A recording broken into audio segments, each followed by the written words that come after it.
Bienvenido a iClub Novelas Ligeras, donde las historias toman un nuevo rumbo.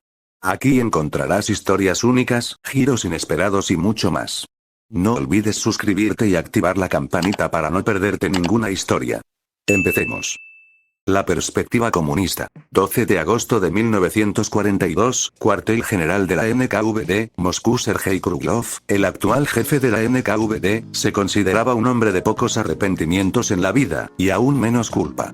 No se arrepentía de haber elegido la NKVD como carrera. No se arrepentía de ser responsable de purgar a los agentes desleales de la NKVD. No se arrepentía de organizar ejecuciones masivas de desertores y cobardes en el ejército. Y definitivamente no se arrepentía de haber tirado a ese canalla de Loria por la ventana en cuanto se supo la noticia de la muerte del secretario general Jugashvili. Siempre existió la posibilidad de que asesinaran al secretario general. Por paranoico que fuera ese hombre, nadie era realmente invulnerable. Así que Kruglov había hecho una pequeña lista de las personas con más probabilidades de aspirar al máximo poder de la Federación Rusa en caso de la prematura muerte de Jugashvili. Loria había estado al mando de esta última. Por lo tanto, Kruglov lo mató. No necesitaba un superior ni un rival. ¡Qué suerte! El gusto de ese cabrón por las chicas era repugnante. Tomar el control total de la NKVD había sido más sencillo de lo que esperaba. Gracias a su experiencia en la purga de agentes de la NKVD, asegurarse de que la NKVD estuviera compuesta únicamente por sus leales fue pan comido. Tomar el control total de Moscú simplemente requería saber con quién ganarse la amistad, a quién amenazar y a quién eliminar. En tan solo unos meses, había logrado tomar el control total de Moscú y extender su influencia a las provincias vecinas. Lo que no fue sencillo fue cómo tratar con el zarato ruso. Kruglov se dio cuenta de su error. Había sido demasiado brusco con sus enemigos. Quizás mostrar misericordia habría hecho que la gente estuviera más dispuesta a rendirse ante él. Pero tenía que tomar Moscú con urgencia. Así que no podía tener piedad con sus enemigos, solo una muerte rápida. Su error le estaba dando la lata. Al darse cuenta de que rendirse no tenía sentido, cualquier facción hostil a la que atacara lucharía hasta el último hombre, lo que le causaría más bajas de las esperadas, a pesar de que la NKVD contaba con los únicos magos de la Federación Rusa y debido a su miedo colectivo, las facciones del norte se habían unidas por este zar. Kruglov comprendió que si quería reunificar la Federación Rusa, el zarato ruso debía ser demolido. Tras conquistar Moscova y las provincias circundantes, había armado con hombres y armas. Al principio, no ordenó asaltos a gran escala. Simplemente realizó sondeos rápidos, escaramuzas e incursiones en el territorio del zarato ruso. Su objetivo no era causar bajas ni apoderarse de territorio, sino simplemente poner a prueba sus defensas y entrenamiento. Había descubierto que eran deficientes al no contar con magos. El zarismo ruso respondía con lentitud a cualquier ataque. Tampoco podían contraatacar, pues los magos de Kruglov, equipados con orbes de doble núcleo, siempre estaban ahí para repelerlos. El orbe de computación SV-1, casi tan potente como el tipo 97, del que se había obtenido ingeniería inversa, otorgaba a sus magos de la NKVD superioridad mágica sobre la mayoría de las fuerzas mágicas del mundo, con la excepción de OCEF y los Estados Unificados. El único problema era que no podía producir suficientes en los últimos 3 meses. El personal principal responsable de la fabricación de los orbes SV-1 había desaparecido, como si se los hubieran llevado. Los investigadores encargados del desarrollo de los orbes SV-2 también habían desaparecido prácticamente. Para colmo, la fábrica principal que producía sus orbes SV-1 explotó en plena noche, y tras la explosión se avistaron numerosos magos volando hacia el oeste. Ahora solo le quedaba su fábrica auxiliar, que solo podía producir a una cuarta parte de la velocidad de la fábrica que perdió él. Por supuesto, sabía quién era el responsable de sus actuales problemas. OCEF. Esos codiciosos cerdos capitalistas no solo estaban descontentos con obstaculizar el milagro proletario que era el comunismo, sino que también querían arrancarle el cerebro a la Federación Rusa y añadirlo al suyo. En realidad, la avaricia de los capitalistas no tenía límites.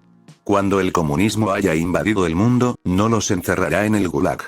No, los atrapará en pocilgas mientras el proletariado justo los masacra. Sin embargo, a pesar de su situación actual, su ejército rojo era más que suficiente para aplastar al zarato ruso de una vez por todas. Y este era el mejor momento para hacerlo. Si le daban más tiempo al zarato ruso, atraerían a más facciones para que se les unieran en 4 semanas. Sus hombres estarán completamente entrenados y preparados. Sus armas, listas. Sus orbes, preparados. Su logística, asegurada. Solo faltaba declarar la guerra a su ayudante. Igor entró rápidamente en la habitación y le entregó un informe, indicando su importancia. Tras darle las gracias, Kruglov lo abrió y lo leyó con atención. Esto era increíblemente preocupante. El nuevo miembro de la OCEF, la Alianza Entente de Gadonia, vendía armas al zarismo ruso. Fusiles de asalto, cañones antiaéreos, artillería, tanques e incluso esos flamantes aviones a reacción. ¿De dónde sacaba el dinero el zarismo ruso? Debieron haberlos comprado a crédito o haberle prometido a Gadonia derechos sobre los recursos naturales de la madre patria. Malditos traidores, vendiendo la madre patria a extranjeros. Peor aún, el zarato ruso acababa de recibir un escuadrón de magos voluntarios de Gadonia. El informe incluía el nombre de magos notables del batallón de voluntarios. Entre ellos, destacaban 3 ases y unas de ases. Reconoció de inmediato a las de ases. Simoia. El suomilandés que traicionó a la madre patria durante la Segunda Gran Guerra para aliarse con el enemigo simplemente porque creía que el comunismo era maligno. Conocido como la Muerte Blanca, era famoso por abatir magos desde lugares ocultos, antes de desaparecer de nuevo en el paisaje nevado.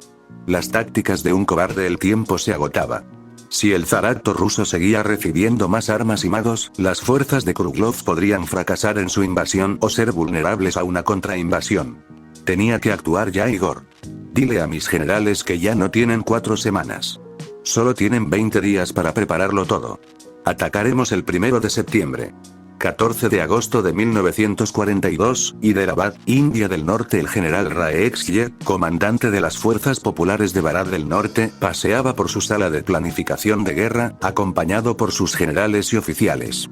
Los correos transportaban informes a la sala constantemente. ¿Cómo está la situación en Lahore?, preguntó. Logramos derrotar a los albiches, pero sufrimos más de 20.000 bajas, informó un mayor. ¿Se trata de bajas militares o de bajas totales?, preguntó su general del Frente Sur, Mohamed Bati. Un hombre de unos 50 y tantos años y rostro amable, parecía más bien estar en casa jugando con sus nietos que en una sala de operaciones. Bajas militares, señor. Se estima que las bajas civiles superan las 30.000. Contestó el mayor. El general Xie negó con la cabeza con tristeza. El pecado de la guerra urbana. Lo más bajo, en realidad, era atacar una ciudad. Todas esas vidas perdidas, el primer año de lucha les había ido bien. Habían avanzado hasta Pune, tomando por sorpresa a los opresores albinos. Los albinos quizá tuvieran mejor entrenamiento, armas y tecnología, pero los bharatianos tenían a la población de su lado. Por cada bharatiano que caía, 2 más se alzaban en su lugar. Por pura superioridad numérica, habían avanzado. Sus opresores no iban a permitir que su colonia más importante cayera en manos comunistas, por supuesto, y habían contraatacado y comenzado a presionarlos lentamente. Sin embargo, desconocían el nuevo tipo de guerra que los bharatianos del norte habían aprendido por sí mismos: guerra en la jungla. Habían recurrido a emboscadas, trampas explosivas y guerra psicológica. A menudo perdían tantos hombres como mataban, pero quienes sobrevivían a sus ataques solían quedar con secuelas mentales y serían incapaces de luchar la próxima vez. Los albinos podían presionar, pero sangrarían por ello. Hace aproximadamente un mes, las cosas habían cambiado. Los albish, revitalizados por suministros y armas nuevas que ya no fallaban en la humedad de la selva, comenzaron a avanzar más rápido. Los aviones albish siempre sobrevolaban la zona, listos para abatir a los hombres que abandonaban la selva o bombardearla, y cuando las fuerzas de Bharat del Norte fueron expulsadas de las selvas, los albinos comenzaron a dominar el campo de batalla.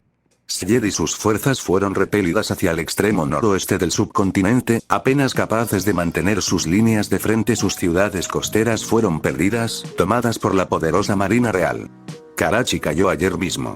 Ahora Hyderabad era su bastión. Apenas habían repelido el último asalto a Lahore. No se sabía si podrían resistir el siguiente. ¿Cuántos hombres combatientes nos quedan?, preguntó Syed a su jefe de Estado Mayor. 1.100.000 hombres, señor. Siguiendo sus órdenes, hemos enviado 200.000 a Lahore para reforzar los 1.100.000 hombres. Menos de los 4 millones que tenía al comienzo de esta guerra. Esto no podía continuar. Cuanto más tiempo lucharan, más se verían obligados a retroceder y más hombres perderían. Tenían que hacer algo. Yusuf. Syed se volvió hacia su científico jefe, Yusuf Seti. ¿Cómo van los avances en la ingeniería inversa de los orbes SV-1? Esta era su carta de triunfo. Algunos de los magos de la NKVD que luchaban con ellos habían muerto. La mayoría de sus orbes habían sido destruidos o irreparablemente dañados durante el combate, pero un par estaban intactos. Syed hizo que su ejército ocultara esto a la NKVD hasta que sus magos huyeron del país. Hemos descifrado y replicado los esquemas de los orbes SV-1, pero simplemente no tenemos ninguna instalación capaz de fabricarlos, especialmente uno lo suficientemente atrás en la parte trasera como para no estar en una posición vulnerable, informó Yusuf. Syed maldijo. Karachi sin duda tenía las fábricas que necesitaban, pero era imposible recuperar la ciudad ahora. No cuando estaba custodiada por una armada. Syed respiró hondo y aceptó la realidad. No podían ganar. No solos. No con el NKVD abandonándolos. Entonces, ¿qué podían hacer? Tuvieron que buscar aliados usando el esquema del orbe de cálculo SV-1 como moneda de cambio. No era un aliado viable. Aunque estaban en pleno proceso de industrialización y probablemente contarían con las fábricas necesarias para fabricar el SV-1, también eran hostiles hacia Barad del Norte por interrumpir su comercio de petróleo con Barat y los Albish. En todo caso, una vez que Barad del Norte fuera vulnerable, Irán podría simplemente invadirlos. El siguiente país fue el Reino de Afganistán. Era un país con una firme postura de neutralidad. A Syed le resultaría difícil convencerlo de cambiar esta postura. Además, Afganistán no estaba muy industrializado y gran parte de su PIB dependía de la agricultura. Sería imposible fabricar el SV-1 allí. Eso dejaba al último país con el que Barad del Norte aún compartía frontera, el Qin comunista. No solo eran comunistas, sino que también promovían el comunismo internacional y les gustaba comerciar con aliados comunistas, como lo demuestra la venta de armas a Annam. La facción comunista de Qin también se había industrializado fuertemente mediante la construcción de cientos de fábricas en sus regiones occidentales. Estas fábricas estaban bien establecidas y eran seguras. Los nacionalistas no habían pisado el Qin occidental en más de 15 años. Eran el socio perfecto para compartir el secreto del SV-1. Con el SV-1, sus hermanos comunistas podían repeler a los nacionalistas en Qin y luego ayudar a Barad del Norte a lidiar con los Albish, quienes solo poseían orbes de un solo núcleo. Barad del Norte podía entonces usar las fábricas de Qin, controladas por los comunistas, para producir sus propios orbes de doble núcleo y fortalecer a sus magos, hasta reunir la fuerza suficiente para recuperar Karachi. Sin embargo, esto dependía de que Barad del Norte mantuviera una frontera terrestre con Qin. Si los Albish tomaban Lahore y continuaban avanzando hacia el oeste, quedarían aislados de Qin y perderían su última esperanza de supervivencia. Era ahora o nunca. General Bujar, quiero que lleve otros 300.000 hombres para reforzar Lahore, ordenó Syed, pero esa es la mitad de nuestras fuerzas protegiendo una ciudad. Protestó el general Bujar. Tengo un plan para invitar a nuestros hermanos comunistas de China a esta guerra. Lahore se ha convertido en nuestra ciudad más importante. Pronto trasladaremos nuestra sede de Hyderabad a Lahore. Mientras tanto, Lahore no debe caer. 18 de agosto de 1942, ciudad de Zhaoqing, provincia de Guangzhou, Qin controlada por los comunistas. Wang Min, actual presidente del Partido Comunista de Qin, no había tenido muchos meses buenos este año. Justo en marzo, tuvo que articular una resistencia para purgar al expresidente Mao Zedong por su peligroso culto a la personalidad maoísta emergente, algo que contradecía el principio de Wang como marxista-leninista.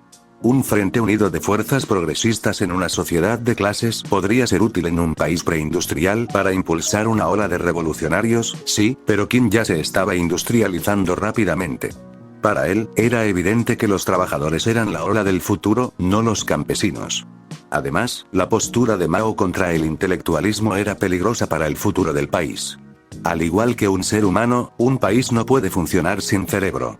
Wang Min también temía que el maoísmo pudiera alentar personalidades demasiado entusiastas. A principios de mayo, Wang Min se sintió destrozado al enterarse de la caída de la Federación Rusa, con la que el PCQ mantenía una estrecha alianza. La disolución de la Comintern como consecuencia fue solo una herida más. En junio, recibió un informe sobre soldados con uniformes comunistas que estaban destruyendo el puerto de Hong Kong como responsable de todas las fuerzas comunistas. Sabía que se trataba de una operación de bandera falsa de los nacionalistas para enfrentar al reino aliado, pero no pudo demostrárselo a los albinos. Tuvieron suerte de que el reino aliado se mostrara indeciso. Si los albinos le hubieran declarado la guerra al QCP, habría sido un desastre sin precedentes. En julio, sus mariscales volvieron una y otra vez con la misma noticia de que el asedio a Shenzhen se encontraba en un punto muerto, con la única diferencia de que el número de bajas seguía aumentando. Finalmente, en agosto, recibió su primera buena noticia. Los baratianos del norte estaban abiertos a una alianza. Aunque, como comunistas, deberían haber contactado al PCQ lo antes posible. Pero habían sido demasiado orgullosos y estaban demasiado concentrados en mantener la independencia absoluta de su revolución como para molestarse en enviar correspondencia al PCQ. Sin embargo, más vale tarde que nunca. Cuando escuchó de su oferta, Wang Ming tuvo que ordenar a su secretario que repitiera lo que acababa de decir, para que no les fallaran los oídos. Los habitantes de Barat del Norte tenían el esquema para orbes de doble núcleo. Y se lo ofrecían al PCQ. Claro, esto era a cambio de que pudieran tomar prestadas algunas de sus fábricas para producir sus propios orbes y enviarlos de vuelta a Barat del Norte, pero era un precio bajo. Con la enorme ventaja tecnológica que los orbes de doble núcleo tienen sobre los de un solo núcleo, el PCQ demolería fácilmente al Partido Nacionalista, cuyos orbes estaban obsoletos incluso para los estándares de los orbes de un solo núcleo, y unificaría a todo Qin bajo la bandera comunista. Por supuesto, tras la derrota de los nacionalistas y el firme control de las fronteras de Qin, los baratianos del norte probablemente esperaban que el PCQ les ayudara a derrotar a los albinos. Y Wang Ming estaba dispuesto a hacerlo. El subcontinente baratiano poseía una enorme población y una incalculable cantidad de recursos naturales. Si el PCQ conseguía expulsar a los albinos y establecer industrias en Barat, Asia estaría dominada por dos poderosos países comunistas. Incluso tuvo otras ideas para ayudar a la Federación Rusa a reformarse, enviando hombres allí para ayudarla a reunificarse, tan pronto como los nacionalistas dejaran de ser una amenaza. Si se restauraba la Federación Rusa, el bloque comunista de la Federación Rusa, el PCQ, Barat y Annan serían una fuerza que incluso el OCEF, el Imperio Albish o los Estados Unificados tendrían que respetar. Después de confirmar que el mensaje de Nord Barat era legítimo, llevó una copia del mensaje al órgano de liderazgo de su partido. ¿Esto no es una invención de nuestros enemigos?, preguntó el mariscal Zude con voz incrédula. Probablemente ya estaba pensando en el mayor rendimiento de sus magos. Sí, un mago del norte de Barat llegó a mi residencia con un orbe SV-1 de doble núcleo intacto y me dio el mensaje directamente.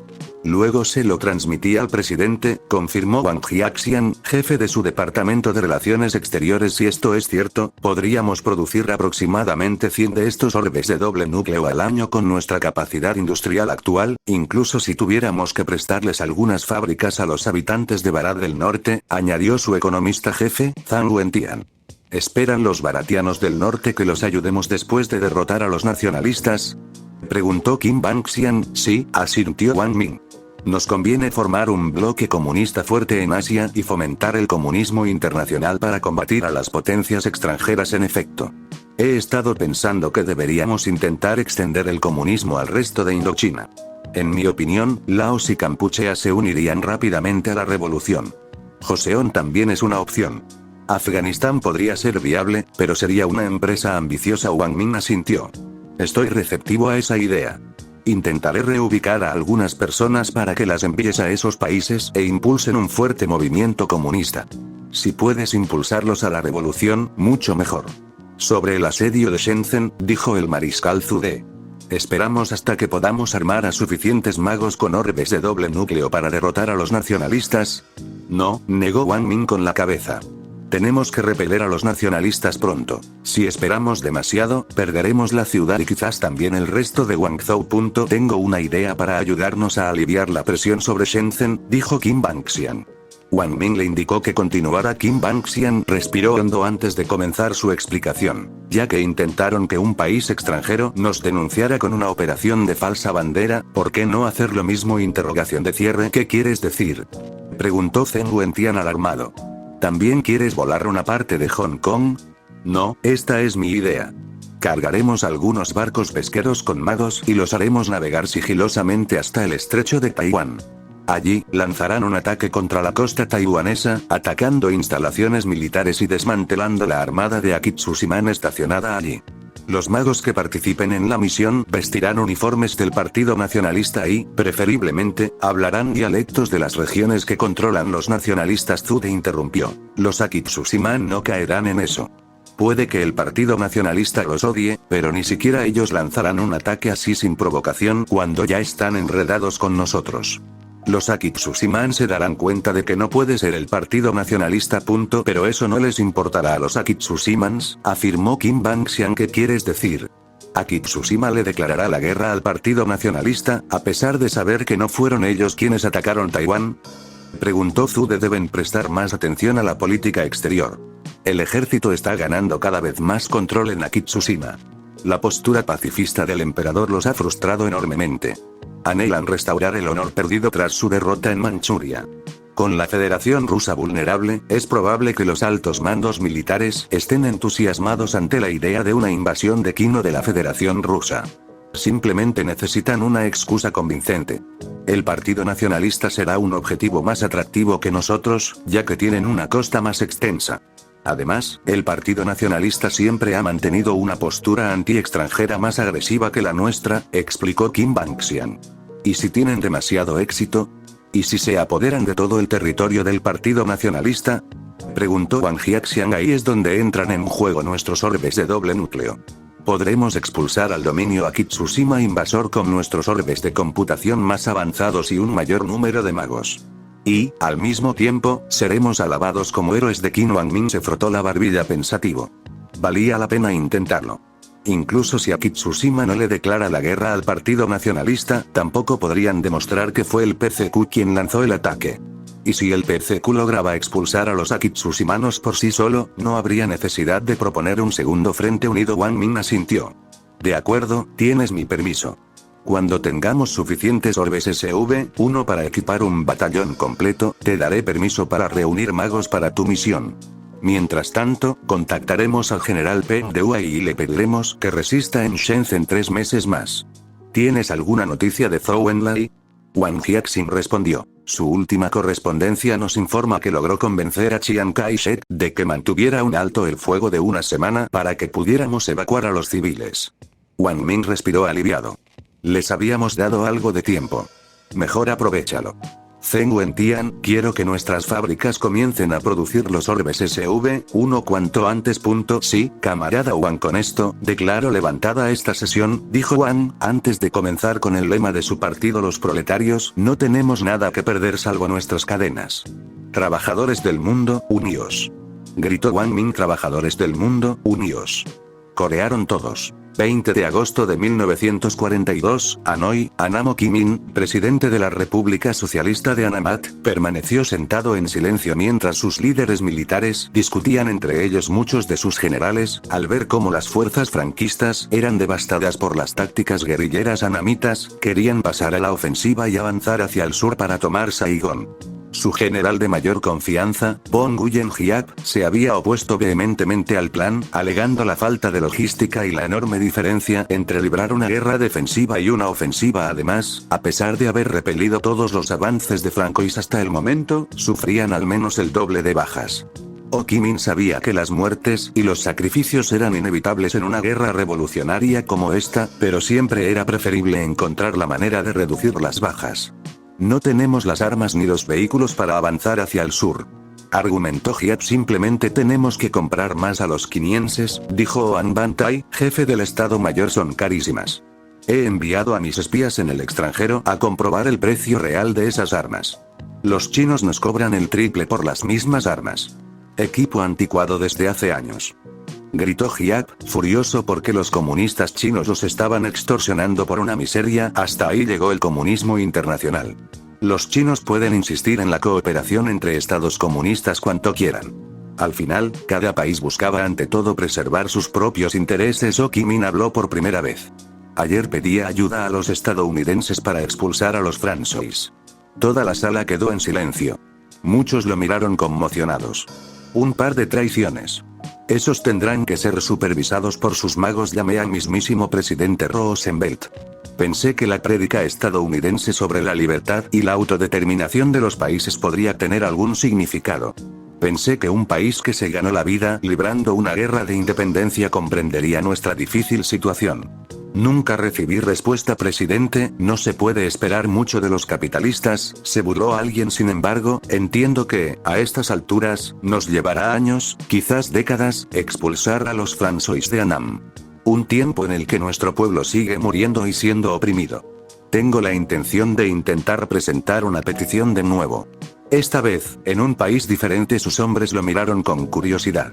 Al mirarlos a los ojos, Ho Chi Minh les hizo una pregunta a todos: ¿cuál es el propósito de esta guerra? Interrogación de cierre. Expulsar a los franquistas y establecer un estado socialista democrático e independiente en Annam. Fue la respuesta más escuchada. Negó con la cabeza con ironía. En su juventud, cuando era un estudiante extranjero que anhelaba la independencia annamita, pero estaba tan enamorado del socialismo, tal vez habría dado la misma respuesta: se trata de establecer un estado democrático independiente en Annam. El socialismo era simplemente un medio para un fin. Adopté el comunismo porque me fascinaba su brillo rojizo. Los estados socialistas estaban dispuestos a apoyar la independencia annamita, así que pensé que el comunismo era la única manera de que Annam se liberara de sus cadenas. Pero mírenos ahora. Las armas chinas son más una carga para nuestro tesoro que una ayuda para nuestro ejército. Sin embargo, estamos derrotando a los franquistas por nosotros mismos. No con ideología, sino con nuevas tácticas, ingenio y coraje. El país y nuestra independencia son más importantes que el socialismo. Presidente, nos está diciendo que estaría dispuesto a abandonar el socialismo si un país capitalista estuviera dispuesto a ayudarnos a conseguir la independencia. Se oyó la voz incrédula de su secretaria. Quizás no abandonemos el socialismo por completo, admitió Ho Chi Minh. Pero quizá adoptemos algunas ideas capitalistas para impulsar nuestra economía cuando logremos la independencia. Necesitamos socios comerciales además de los quinienses. Incluso podríamos llamarlo socialismo con características annamitas. Si después de eso cambiamos al capitalismo o volvemos al socialismo puro, dependerá de las circunstancias. Presidente, ¿a qué país va a presentar una petición después de Estados Unidos? Era bastante obvio. ¿Qué país poseía la tecnología militar avanzada que Annam necesitaba? Armas y vehículos de eficacia comprobada contra la República Francesa. Un país que no dudaría en derrotar a la República Francesa, y que, de hecho, disfrutaría con ello. Un país que se alegraría de que Annam antepusiera su independencia al socialismo. Un país cuyo líder una vez abogó por el derecho a la autodeterminación de las naciones. Voy a Germania para presentar personalmente una petición a la canciller Tanja von der Gurechav. Por el futuro de Germania. 21 de agosto de 1942, restaurante Diamantring, Berlín Oriental. Manfred Schneider, miembro del GWP y con un escaño en el Reichstag desde hace mucho tiempo, entró al comedor privado desde el pasillo del piso superior del restaurante. Reservar una sala privada en un restaurante de lujo como este era caro, pero sus salas insonorizadas y de alta seguridad eran imprescindibles para la conversación que mantenía hoy. Al asomarse a la sala, vio a 3 hombres y 2 mujeres dentro, ya sentados a la gran mesa del comedor. No había comida, pero sí varias botellas de champán y whisky, junto con sus copas. Ocupando el último asiento disponible, se acomodó con elegancia, agradeciendo con la espalda los mullidos cojines. Se sirvió una buena copa de vino y observó la sala con curiosidad. No había ventanas. Se aseguró de reservar una sin ellas. Para su fastidio, la habitación era algo asimétrica, pues notó que la lámpara de araña de arriba no estaba en el centro, sino 1 metro a la izquierda. Si la parte este de la habitación hubiera sido 1 metro más larga, la lámpara habría estado en el centro. Sacudiendo la cabeza, distraído por pensamientos tangenciales, Manfred examinó a todos los presentes. No era el único con escaño en el Reichstag. 3 de los otros 4 hombres presentes también eran miembros del Reichstag y del GWP, como él. El último era Günther Wagner, presidente del Partido Socialista Democrático, quizás el único partido de izquierdas de Alemania con un número considerable de escaños, con un total de 20. Una de las 2 mujeres era Agatha Klein, editora del Berlin Times. La última persona en la sala era Alice Krauss, una nueva rica que se enriqueció al casarse con un magnate petrolero fallecido el año pasado. Ella fue quien pagó la habitación. Manfred suspiró con tristeza. Los 8 presentes en esa sala eran probablemente la única resistencia democrática nacional que quedaba contra el canciller de Gurechav. Antes, había docenas de ellos, un bloque político y económico lo suficientemente poderoso como para, con suerte, frenar a de Gurechav. Pero nadie podría haber esperado que el partido imperial se alzara y destrozara los cimientos democráticos de Germania. No bastaba con que la mayoría de sus colegas hubieran perdido sus escaños. Muchos de ellos tenían escándalos o delitos publicados de los que eran culpables. Nada revolucionario, como malversación de fondos públicos o traición, pero suficiente para obligarlos a dimitir, jubilarse o no volver a la luz pública. Y lo peor fue que ninguna de esas historias publicadas era falsa. Alguien los observaba. Estaba seguro. La única razón por la que no había sido uno de los avergonzados era porque no era un hombre de vicios. Damas y caballeros, dijo Wagner. Me temo que somos los únicos que quedamos con la voluntad y la capacidad de detener la ambición de Degurechav por el trono. El grupo de Noaas ha declarado que ya no quiere participar en ello. Cobardes. Y justo después declaró que no se detendría hasta que alguien más ocupara el puesto de canciller. Ahora nos toca a nosotros salvar la democracia alemana de Degurechav. Günther Wagner se irritó. Deberíamos haber sabido antes que el partido imperial era solo una extensión de su voluntad, murmuró Manfred. Así podríamos haber actuado antes de que fuera demasiado tarde. Probó un poco de vino uno de sus compañeros del GWP, Henry Abel, gruñó. Nos engañaron los falsos encantos y promesas de Degurechav. Todos pensábamos que realmente estaba limitando su propio poder al abogar por unas elecciones presidenciales anticipadas. Lo que no sabíamos es que desde el principio simplemente planeaba ceder el puesto a su propio lacayo.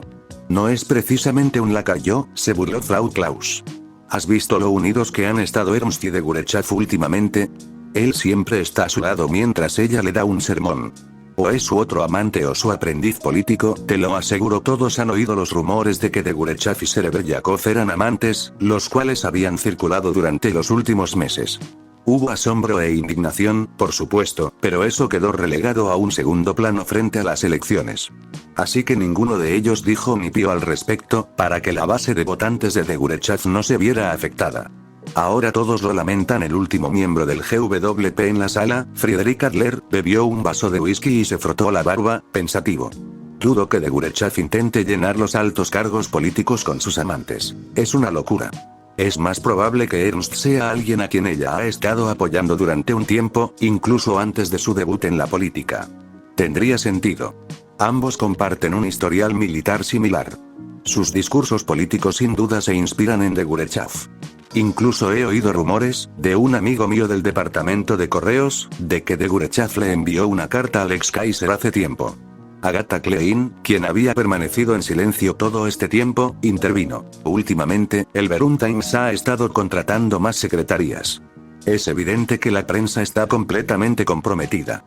Nadie se atreve a escribir una historia sobre Degurechav que no la haga parecer la segunda venida de Jesús. Justo la semana pasada, un periodista descubrió que Degurechav visitó personalmente la sede del partido imperial 2 veces, ambas disfrazadas. La segunda vez, estuvo en una sala privada con el entonces presidente Ernst durante más de 20 minutos, y nadie sabía qué hacían allí. Fue escandaloso y reveló el favoritismo de Degurechav por el partido imperial. Intentó publicar la historia. Al día siguiente, lo despidieron. Conseguí comprarle la historia antes de que pudiera quemarla. Pero solo la publicaré cuando tenga la oportunidad de salir del país primero.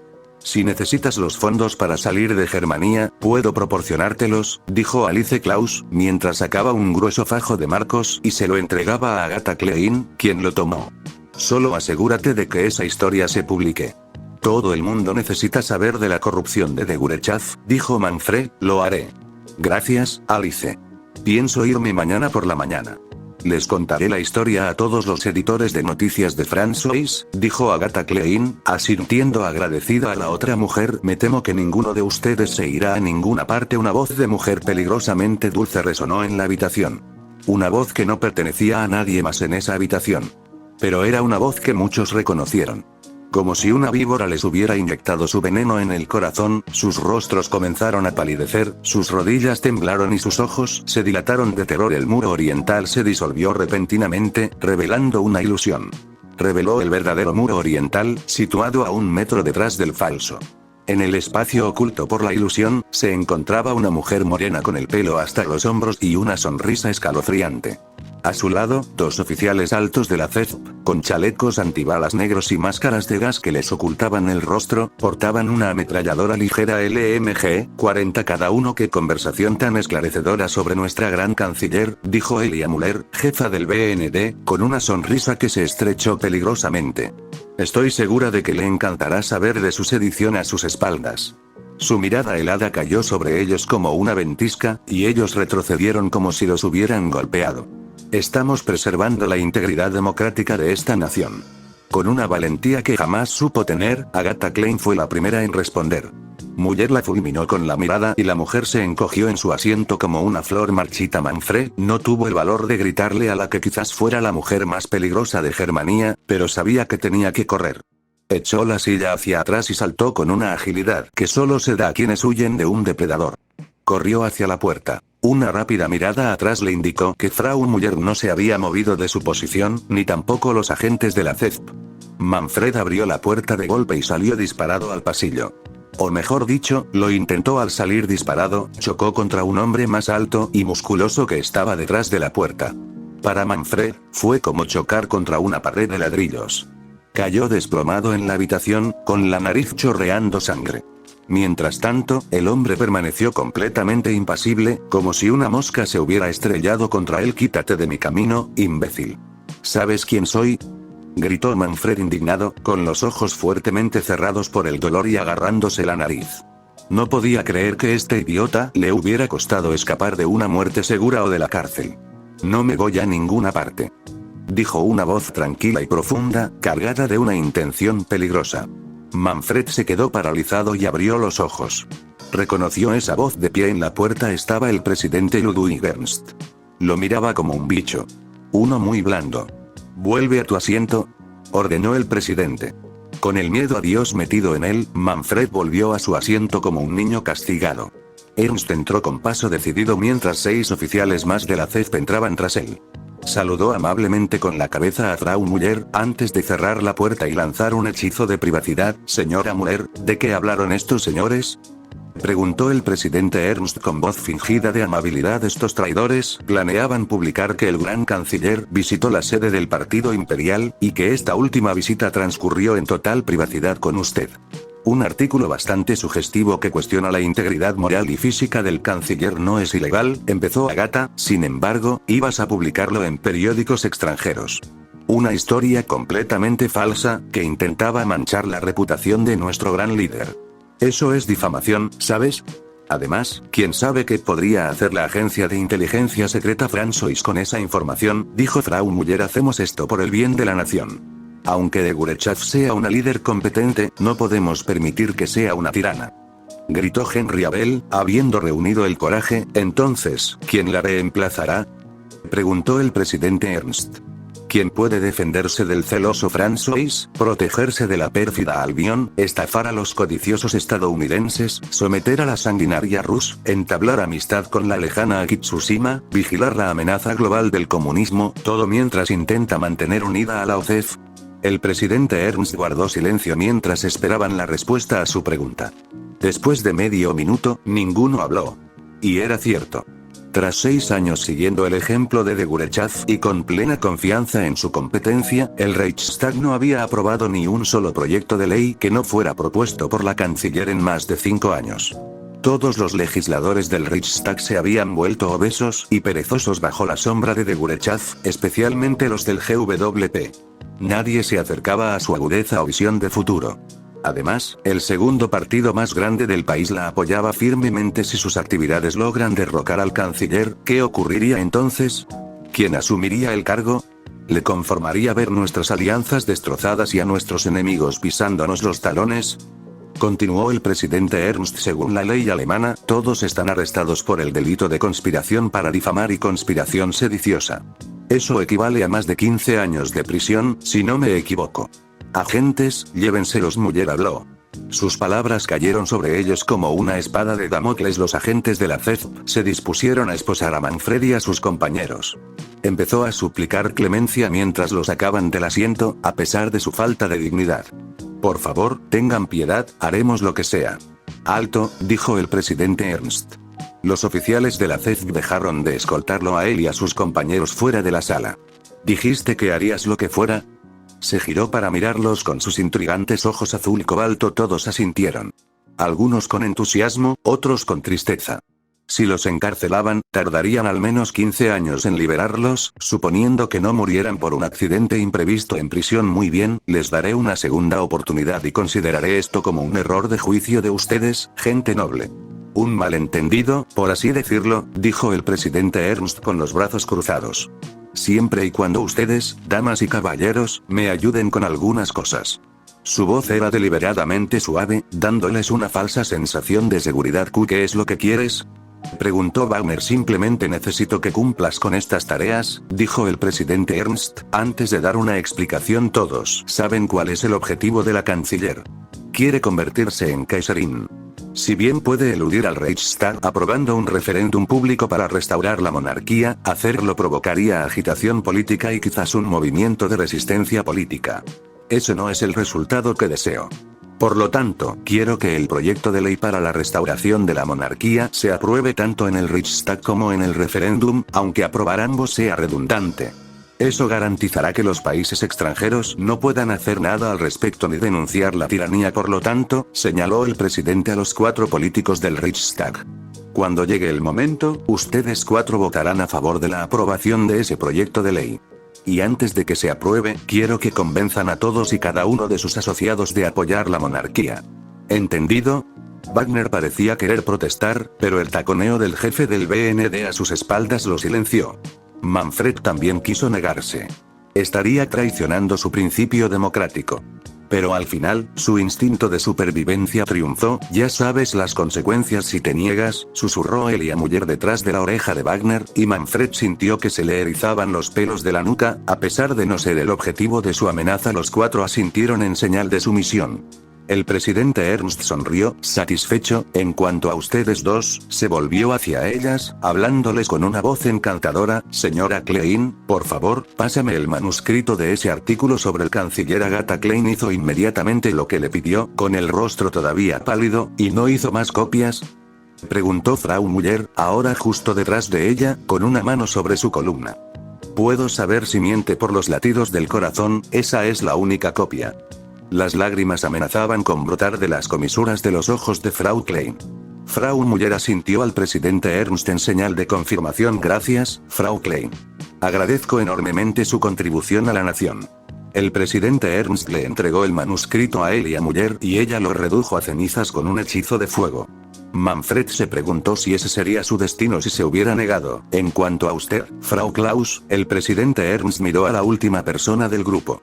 Declarará su apoyo al partido imperial. Quiero que, en cualquier negocio que posea, anime a sus trabajadores a apoyar tácitamente a la monarquía. Nada de exageraciones, por supuesto. Simplemente, pásese mañana por la sede del partido imperial y pídale a mi amigo Walter von Schiele algunos carteles. Alice Klaus también asintió. Manfred notó que ninguno de ellos se había atrevido a decir palabra alguna. Bueno, damas y caballeros, el presidente Ernst aplaudió, sobresaltándolos. Pueden retirarse. Los 6 comenzaron a salir de la habitación. A pesar de no haber perdido nada físico, todos sentían una pérdida de integridad. Justo antes de que Manfred saliera de la habitación como el último de su antiguo grupo de resistencia, una voz lo llamó. Espere un momento, Herr Schneider. La voz de Frau Müller llegó a sus espaldas. Manfred se quedó paralizado en la puerta, con el corazón en un puño. Seguramente lo llamaron específicamente para torturarlo y sacarle información, ¿verdad? Se giró lentamente, con el miedo reflejado en el rostro, como si estuviera a punto de enfrentarse al diablo. ¿No has terminado tu vino?, dijo ella, señalando su copa de vino medio vacía. Creo que voy a dejar el alcohol de ahora en adelante, tartamudeó, y luego salió de la habitación como si la parca estuviera tras su alma. Ludwig observó como los últimos sediciosos huían de la sala privada como ratas de trinchera escurridizas. Los 8 oficiales de la CEF que los acompañaban salieron de la sala para escoltarlos de vuelta a casa sanos y salvos. Pero a diferencia de las ratas de trinchera que muerden a los soldados, estas ratas roen la nación. Dirigió su atención a la ciertamente atractiva jefa del BND, Elia Müller, cuando ella le pidió que le entregara la lista de huérfanos que había solicitado, ideó un plan de cooperación para eliminar todos los bastiones democráticos del país. Ella recopilaría información sobre personas sospechosas, mientras él se encargaría de los oficiales de la CEF. ¿Cómo lo hice? Preguntó. Tienes un don natural, la verdad. Creo que esa mirada fulminante que le lanzaste a Schneider cuando chocó contigo lo hizo orinarse en los pantalones, como lo llamó el canciller cuando uno de nosotros los amenazó con el palo mientras el otro les ofrecía de nuevo la zanahoria. Preguntó Ludwig. Policía bueno, policía malo. Tú eres el policía bueno, ofreciéndoles una salida. Yo soy el policía malo, amenazándolos con la cárcel o la muerte. Explicó Elia. Ha sido muy instructivo trabajar en equipo contigo para erradicar la resistencia democrática en Germania. ¿Ese es el 11º grupo ahora? Dijo, contando mentalmente. 12º, en realidad, aunque entiendo por qué no contaste a esa pareja de Hamburgo, dijo Elia. Ese es el último grupo de resistencia democrática en Germania. ¿Qué tienes para tu próxima tarea? Durante la última semana, se había coordinado con Frau Müller para coaccionar a más de 50 miembros del Reichstag, 7 editores de periódicos, 3 locutores de radio, un exalmirante y 14 millonarios, arrestándolos y ofreciéndoles después clemencia o perdón a cambio de su subordinación. Tengo una reunión con el general Lergen mañana por la tarde. Espero que salga bien, ya que ambos somos entusiastas de la guerra. Aunque, por lo que he oído, él ama la guerra y las batallas incluso más que yo. Ten cuidado con él, advirtió Elia. Es un hombre astuto. Logró ocultarme un ejército entero, por mucho que lo busqué. Solo supe que tenía uno porque el canciller me lo informó. Ludwig asintió. Por cierto, ¿es cierto lo que dijeron de ti? Empezó Elia. Que el canciller le envió una carta a mi abuelo. Interrogación de cierre. Sí, ese, es cierto, pero no era su protegido oculto ni nada por el estilo. Empezó a enseñarme a gobernar el país a principios de este mes. ¿Qué hay del rumor de que eres su otro amante? Preguntó Elia bromeando. Ludwig se burló. ¿Siguen difundiendo eso? ¿Solo porque estuvimos solos 20 minutos significa que tuvimos intimidad? Si el rumor fuera cierto, el vicerrector me clavaría la cabeza en una pica. Vi su vídeo de guerra la semana pasada, ahora sé lo que esa mujer podía hacer con una pala. Además, el rector no es mi tipo. ¿Cuál es tu tipo entonces? Elia sonrió tímidamente. Madura, de pelo oscuro, con curvas en los lugares adecuados, inteligente e increíblemente peligrosa, admitió Ludwig sin pudor. ¿Está coqueteando conmigo, Su Alteza? Elia se rió. Solo si lo interpretas como coqueteo. Elia se acercó a las botellas de alcohol que estaban sobre la mesa y sirvió 2 copas de champán. Sería una pena desperdiciarlas. Esta es de 1890. ¿Te apetece probarla? Tomó una copa y le ofreció la otra. Él la aceptó. Chocaron sus copas y dijeron a la vez: por el futuro de Germania. Dicho esto, ambos bebieron sus copas de un trago. 22 de agosto de 1942, oficina del canciller, Berlín. Tras regresar de las pruebas del P1 hace unas semanas, ordené de inmediato la creación de una nueva rama del Departamento de Investigación y Desarrollo.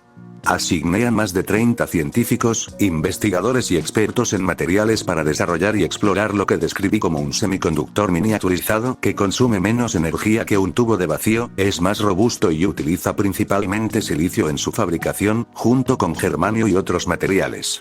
Como alguien que solo conocía la importancia del transistor, pero no los conocimientos técnicos, esa fue la mejor orientación que pude ofrecer. Después de eso, me concentré en capacitar a Ludwig, por ejemplo, explicándole el razonamiento tras las leyes que presenté o llevándolo conmigo como espectador cuando hablaba con embajadores.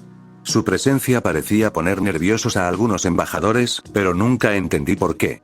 Incluso a veces hacíamos papeleo juntos, y él me hacía preguntas cuando no estaba seguro del lenguaje de la legislación.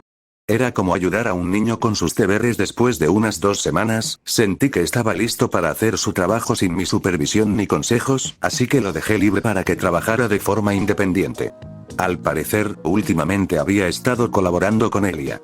Me dijo que tenía algo que ver con erradicar a los traidores.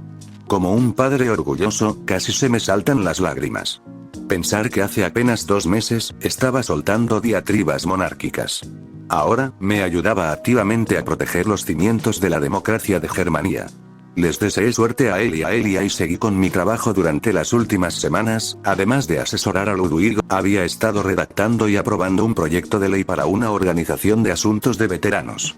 Se centraba en proporcionar una pensión básica, facilitar el acceso de los veteranos al empleo, la formación profesional, la educación superior, si cumplían los requisitos, la atención médica y también en investigar los efectos del TEPT, que todavía se conocía como neurosis de guerra. Incluso añadí una disposición para otorgar subvenciones para la investigación de mejores prótesis.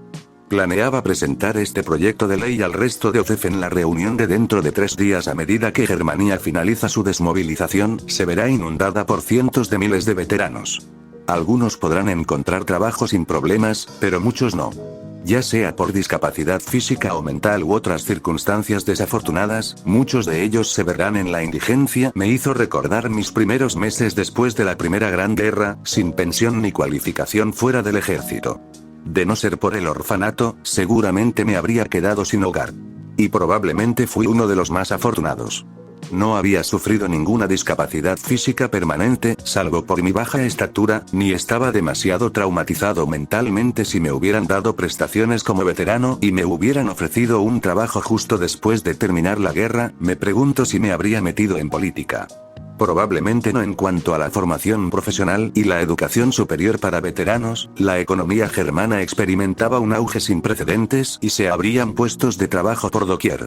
Sin embargo, existía una escasez de mano de obra debido a las secuelas de la guerra. A pesar de que la Segunda Guerra Mundial fue relativamente rápida y limpia en comparación con la Segunda Guerra Mundial, Germania aún había perdido más de 150.000 jóvenes. Parte de la escasez de mano de obra se alivió con la llegada de trabajadores migrantes franquistas, pero no fue suficiente. Por ello, la formación profesional busca satisfacer la necesidad de trabajadores en las industrias de Germania. En particular, los metalúrgicos, mecánicos y electricistas tenían una gran demanda.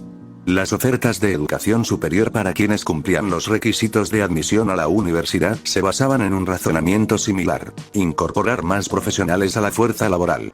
Desperdiciar una gran cantidad de veteranos que estarían dispuestos a trabajar pero que no pueden hacerlo debido a una discapacidad u otras circunstancias era lo opuesto a mi filosofía de utilizar eficientemente los recursos humanos. También le había dado mucha importancia a la investigación sobre salud mental.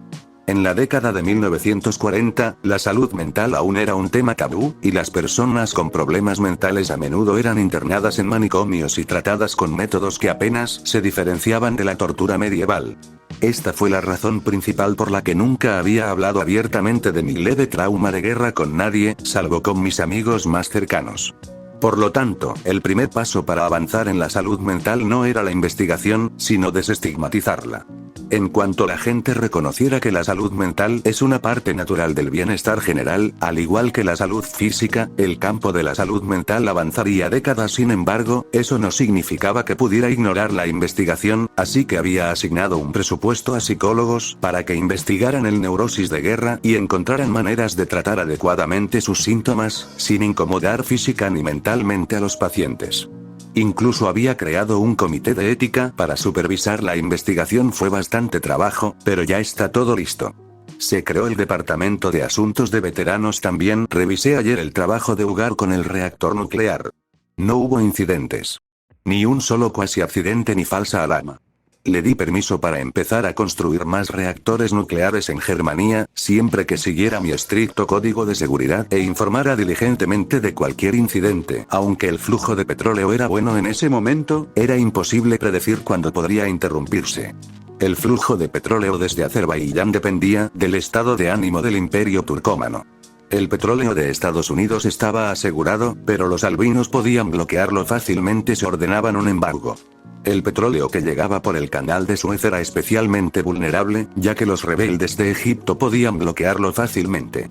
El zarato ruso y Legadonia actualmente carecen de la infraestructura ni la tecnología para extraer su petróleo.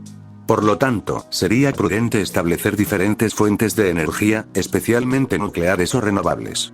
La independencia energética era un buen objetivo para UCEF, ahora que la seguridad y la supervivencia ya no eran una preocupación primordial. Por suerte, no iba a estallar una guerra pronto para ninguno de mis aliados cruciales en el suministro de petróleo. Después de usar el orbe de computación P1, me pregunté si podría usar una función invertida que Elia propuso para convertir un escudo en una barrera de contención contra una falla nuclear. Sin embargo, una fusión nuclear seguramente mataría al mago que mantiene activa la barrera.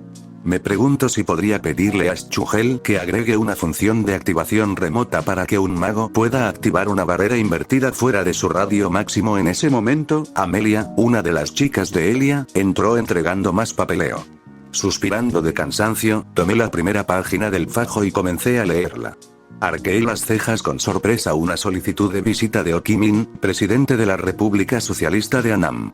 No detallaba el motivo de su visita, pero pude deducirlo. Probablemente quería que apoyara a Annam en la lucha contra los francois.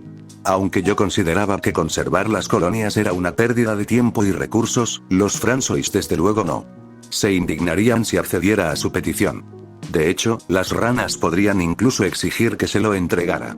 Sin embargo, la República Francois no era miembro del OCEF, así que no me sentía inclinado a hacerlo.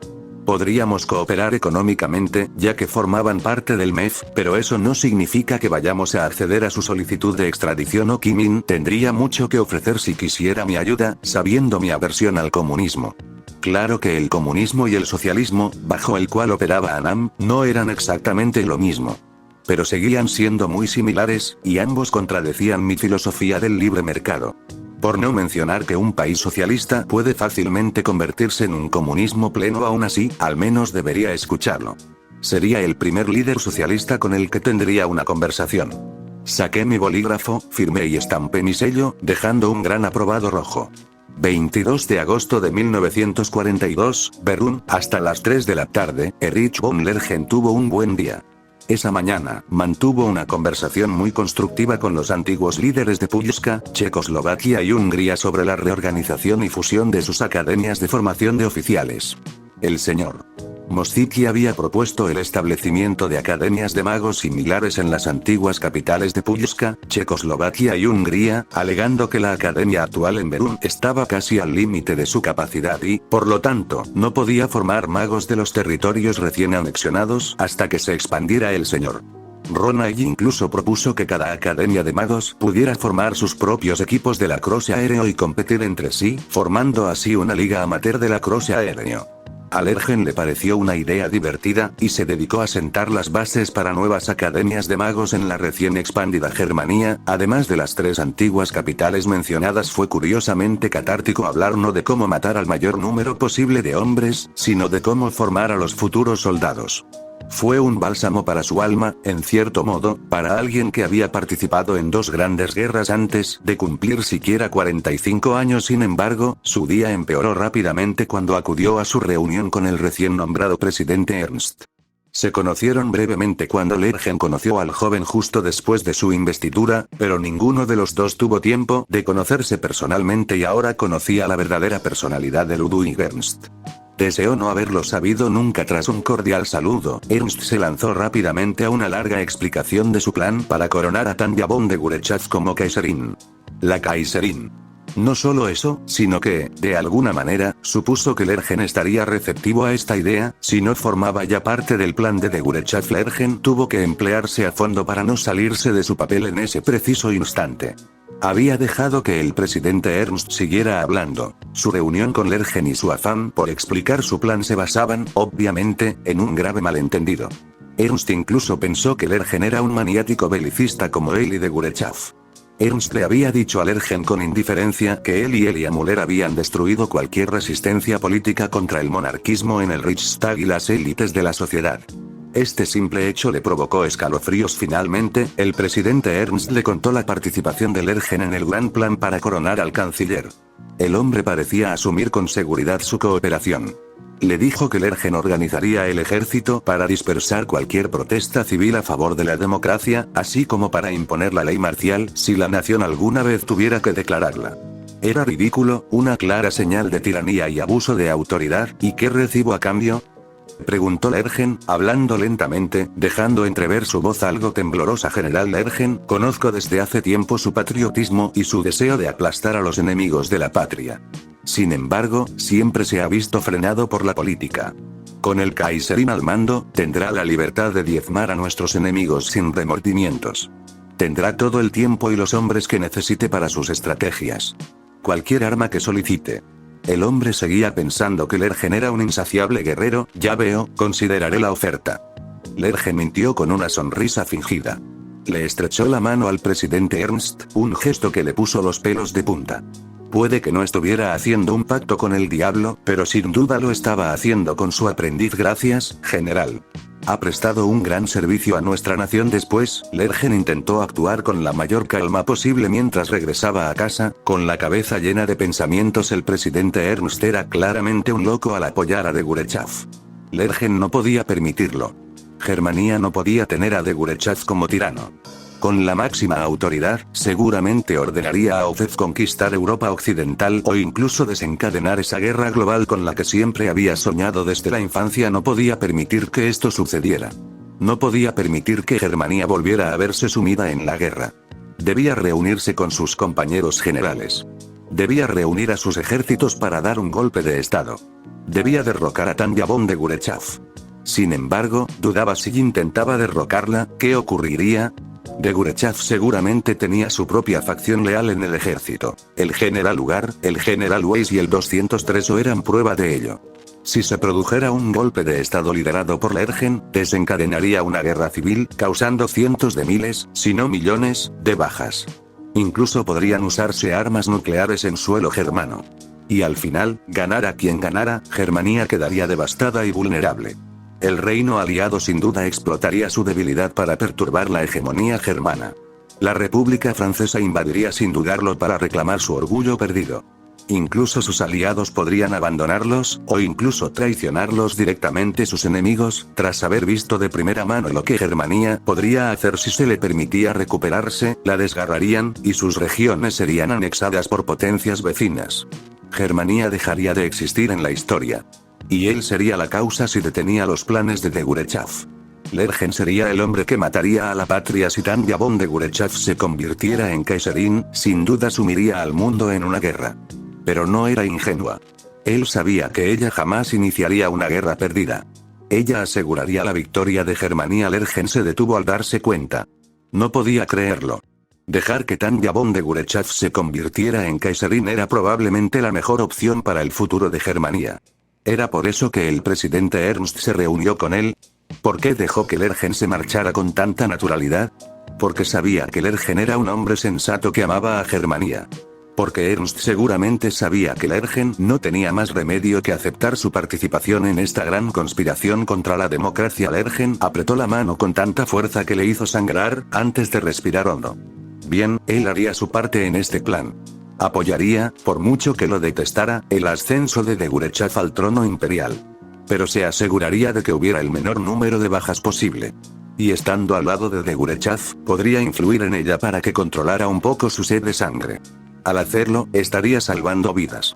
Salvaría Germania. 24 de agosto de 1942, París, República Francesa. Jean Beaumont, director de la Agencia Central de Inteligencia y Acción, ACR, estaba frustrado por muchos aspectos de su país.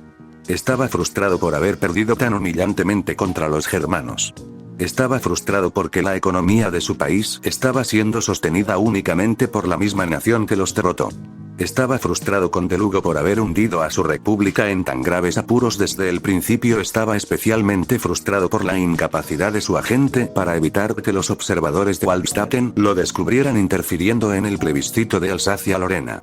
Al menos, las pistas que dejaron conducían a un grupo independentista de Alsacia-Lorena. En serio, habían pasado 3 meses desde el fin de la Segunda Guerra Mundial, y aún así, esos bufones incompetentes habían obligado a repetir el referéndum 3 veces, retrasándolo cada vez un mes más. Llegados a este punto, los alemanes pronto empezarían a sospechar, pero ahora mismo, toda su frustración se centraba en la misiva que tenía sobre la mesa. Guillaume, esto no puede ser cierto. Lo masacraría con sus propias manos antes de que siquiera pudiera pisar suelo alemán. Es socialista, por Dios. Me temo que es cierto, director. Nuestros espías han confirmado que Ho Chi Minh salió de Annam en un avión con destino al oeste hace 2 días. Hoy, el mismo avión aterrizó en el aeropuerto internacional de Gurechav. Incluso tenía la misma pintura y número de designación. El pasajero del avión no ha desembarcado. Su ayudante, Guillaume, confirmó. Jin había despedido a todas las empleadas del ACR del año pasado. Podrían quejarse de sexismo, pero no podía arriesgar la seguridad nacional. El BND era una amenaza demasiado grande. Otros departamentos gubernamentales deberían hacer lo mismo. Debe estar intentando reunirse con él en secreto. Quizás en el avión o con un coche que lo lleve a un lugar de encuentro secreto. No debe querer que el público piense que es agresiva con el comunismo, pero simpatiza con el socialismo, murmuró Beaumont. ¿Ordenamos matarlo?, preguntó Guillaume. ¿Estás loco? En Germania, mientras está cerca de Degurechav. Si le tocamos un solo pelo al diablo por nuestra culpa, Germania incendiará la república. Beaumont preferiría ahorcarse antes que dejar que los germanos ocupen París por tercera vez en menos de 20 años. Entonces, ¿qué podemos hacer? Si ella acepta enviarle ayuda, la república seguramente perderá a Nam y luego el resto de Indochina. Si eso sucede, el resto de nuestras colonias nos considerarán débiles y pronto estallarán rebeliones en el continente sur. Esta es nuestra mejor oportunidad para deshacernos de Ho Chi Minh. Su seguridad en Annam es demasiado estricta. Beaumont se reclinó en su silla por un momento, contemplando. No se debe permitir que la república pierda sus posesiones coloniales. Dependemos de ellas para obtener bienes y mano de obra baratos. Que sus agentes en Germania asesinen a Ho Chi Minh si es vulnerable, pero al menos a 50 metros de Degurechav. Sin explosivos. Si no pueden asesinarlo sin arriesgar a Degurechav, saboteen la reunión por todos los medios necesarios. Recuerden que la seguridad de Degurechav es primordial antes que la de Ho Chi Minh. ¿No deberíamos consultar primero al presidente sobre esta decisión, señor? Ya no puedo confiar en Delugo para tomar decisiones cruciales, no después de la última ocupación de París. Por lo que sé, ese idiota nos ordenará volar por los aires a Ho Chi Minh y a Degurechav.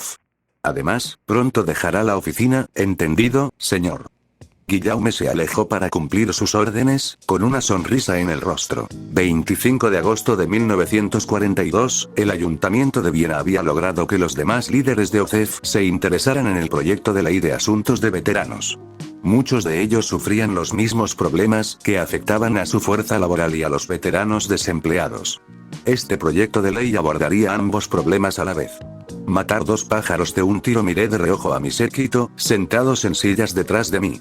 Maciej Mostiki, Isvan Rona y Jan Benes también habían venido, pues conocían mejor la administración regional de los antiguos países que yo. Se encargarían de los asuntos de sus veteranos allí para agilizar el proceso burocrático y permitirles asistir a las reuniones de la UCEF, ya que técnicamente solo tenían escaños electorales. Creé un cargo de gobernador para que me ayudaran a administrar las regiones recién anexadas. Creé 5 puestos para quienes me asistirían en la administración de las 5 regiones principales de Germania: Germania propia, Osterri, Checoslovaquia, Hungría y Pulska. Yo personalmente administré Germania propia, mientras que Osterri se lo encargué a Hitler, ya que conocía la región y me era fervientemente leal. Cada gobernador tendría la facultad administrativa para gestionar los asuntos de su propia región, y me informaría de cualquier asunto de gran importancia o que no pudiera gestionar apenas. Ayer había elegido a mis gobernadores, así que solo el tiempo diría si mi decisión de delegar de esta manera reduciría significativamente mi carga de trabajo. Además de los 3 antiguos líderes de los antiguos estados imperiales, Hitler obviamente también estaba aquí, como gobernador de Osterri. A pesar de ser gobernador ahora, al parecer seguía horneando sus propios pasteles en su restaurante, porque pude ver restos de harina en sus manos. Debió de haber corrido hasta aquí. Zetour, como mi ministro de Asuntos Exteriores, estuvo presente. Aportaría su vasta experiencia y conocimiento en materia militar, histórica y de relaciones exteriores como mi secretaria. Elia también estaba aquí.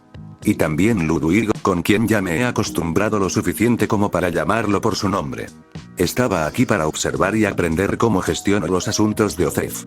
Me quedé mirando con recelo cuando Ludwig empezó a susurrarle algo a Elia. ¿Era solo yo o últimamente estaban demasiado unidos? Incluso sus asientos estaban más juntos. En fin, no era asunto mío. A todos, anuncié. Quisiera proponerles una dirección que quiero tomar con respecto a la colonia malgache de Germania. La mayoría de los miembros del Consejo Ejecutivo de OCEF y sus camarillas parecían solo un poco interesados, ya que ninguno de ellos tenía colonias dignas de mención. Solo Luigi Falasca estaba absorto en la atención, pues Hildoa tenía reivindicaciones sobre Libia, Eritrea, Somalia e incluso una concesión china en Tianjin.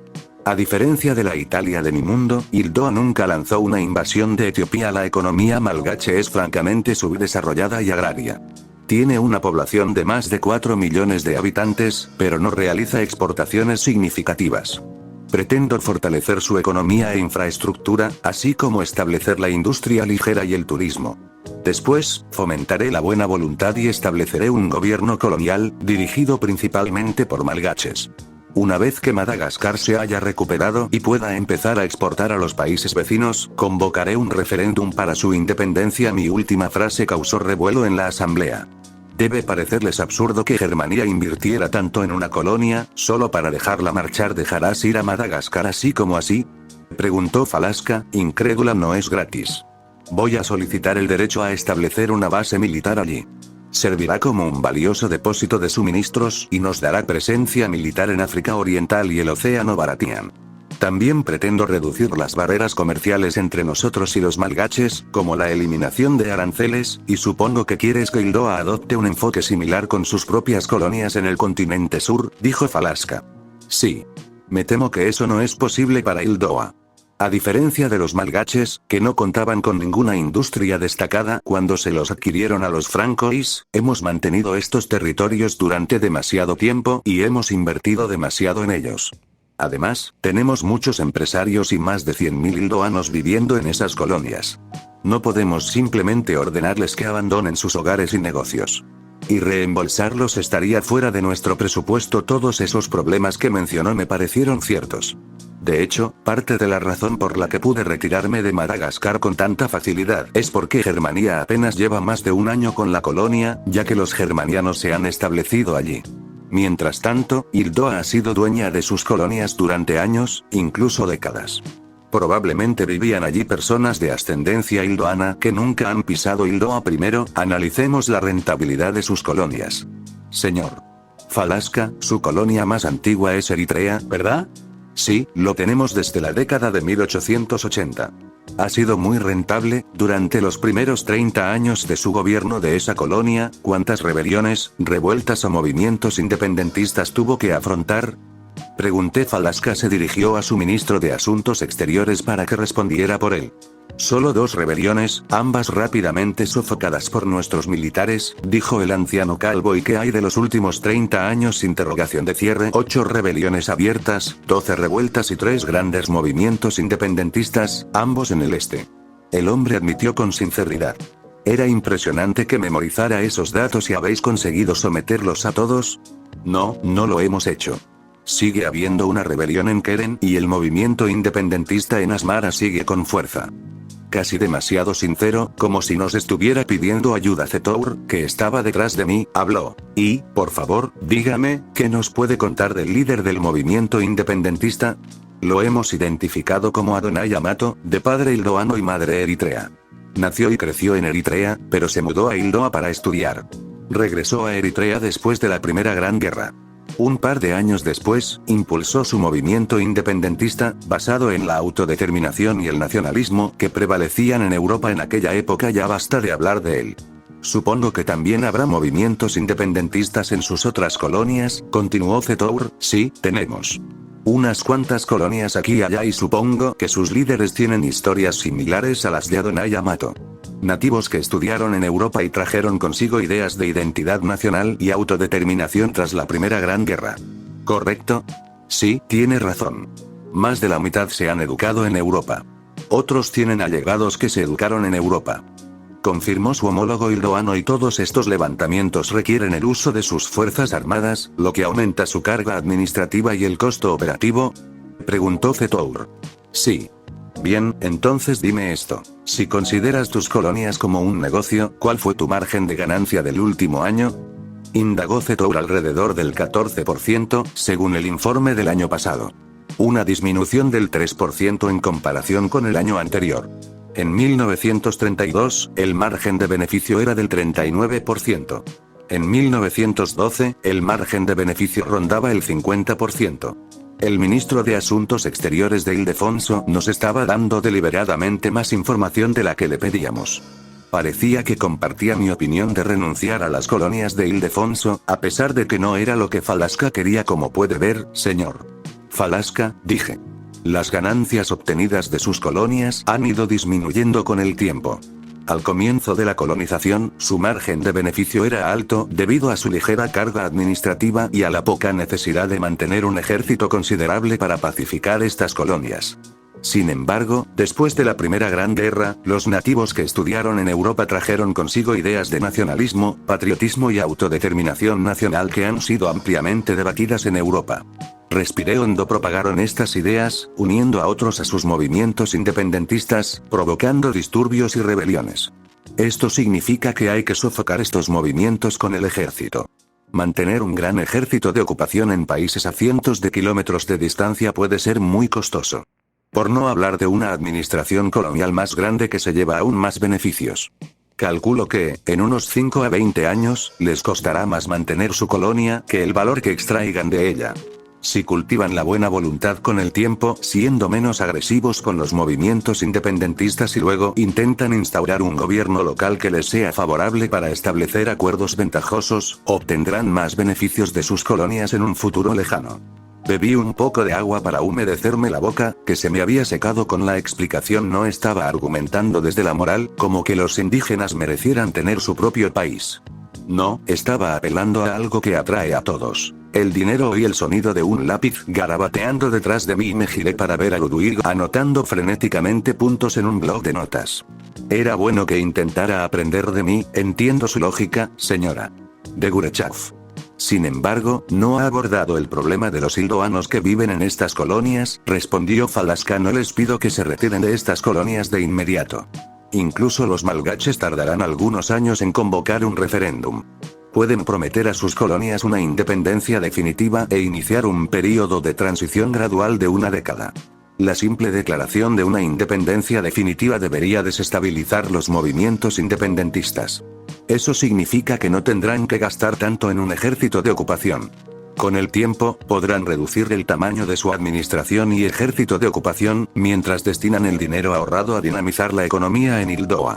Una economía floreciente en su país hará que sea atractivo para los hildoanos que viven en sus colonias regresar. ¿Y qué pasa con los hildoanos que deciden no mudarse? Es su decisión. Puedes concederles la ciudadanía de su colonia si quieres, dije. Ya veo, asintió Falaska. Consultaré con mi ministro de Asuntos Exteriores, mi ministro de Finanzas y los administradores coloniales. Gracias por sus ideas. No fue un acuerdo, pero tampoco una negativa. Con eso me bastó. Con esto se dio por concluida la reunión al salir del ayuntamiento, seguido por mi grupo. 2 limusinas se detuvieron frente a mí. Una me llevaría al aeropuerto internacional de Gurechav, no puedo creer que le pusieran mi nombre, para encontrarme con Ho Chi Minh, mientras que mi séquito subiría a la otra. Canciller, tengo una idea para cambiar el nombre de la República de Germania, me dijo Hitler antes de subir a la limusina. Incliné la cabeza con curiosidad. Mosciki intervino. Dado que Germania ha absorbido tantas regiones, deberíamos adoptar un nombre más acorde con la geografía y las etnias de nuestro país. Esto es algo que también he estado discutiendo con el señor Hitler. ¿Alguna idea? Pregunté. El primer nombre que nos dieron fue República de la Gran Germania. Pero era terrible y no cumplía ninguno de nuestros criterios para un nuevo nombre. Finalmente, nos decidimos por el nombre de República Centroeuropea. ¿Qué opinas? Preguntó Hitler. No está mal.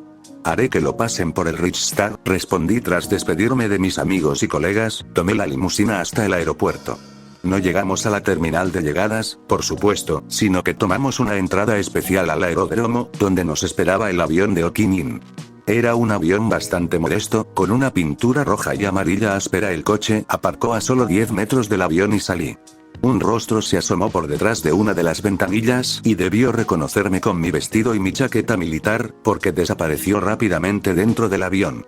Un minuto después, la rampa del avión bajó y la puerta se abrió. Un hombre bajito, cuyo rostro reconocí vagamente, bajó.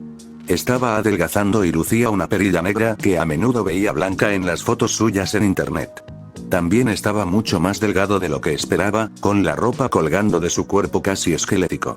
Sin embargo, comprendí que era el líder de un país socialista que había liderado un ejército revolucionario. Yo era la última persona que subestimaría a alguien por su falta de intimidación física. Un hombre más alto lo seguía por detrás, casi como si lo protegiera. Sin duda, un mago. Mientras se acercaba a la limusina, le extendí la mano para estrecharle la suya, hablándole en francés. Bienvenido a Germania, presidente O. El hombre me tomó la mano y la estrechó. Si la prensa estuviera aquí, seguramente nos estaría bombardeando con fotos. Sin embargo, eran las 6 de la noche y me había asegurado de que no hubiera otros vuelos en curso ni de salida. Oya sintió con aprecio al verme usar un idioma que dominaba y respondió en un alemán fluido. He estado estudiando su idioma, señora canciller. Gracias por aceptar mi visita. Noté que su guardaespaldas parecía comprender nuestra conversación. Probablemente la esté grabando con su orbe. ¿Podemos conversar adentro?, sugerí mientras mi chofer nos abría la puerta. Por supuesto. 12 horas antes, cuartel general del Servicio Secreto de Inteligencia, como director del SIS, un servicio de inteligencia tan hermético que el público aún lo llama el MI6, Theodore Johnson, paradójicamente, tenía pocas expectativas de sus agentes.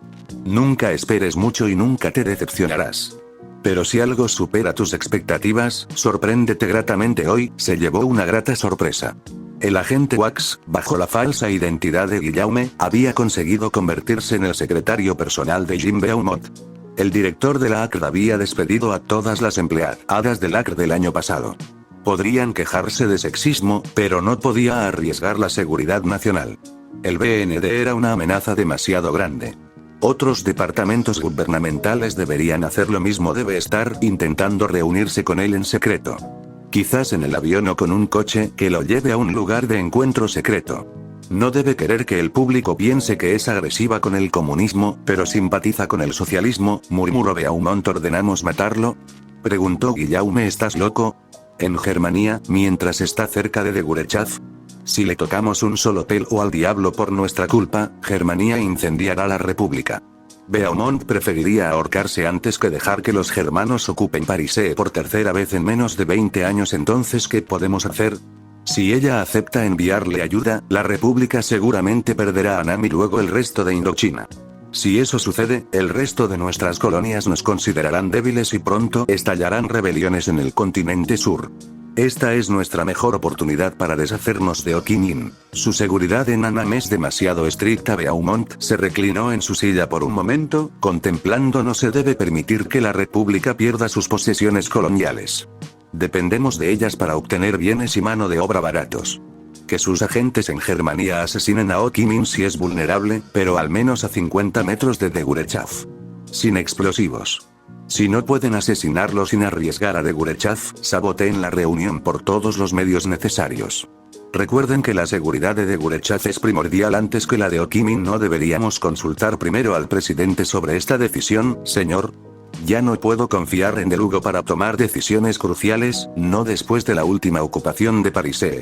Por lo que sé, ese idiota nos ordenará volar por los aires a Ho Chi Minh y a Degurechav. Además, pronto dejará la oficina, ¿entendido, señor?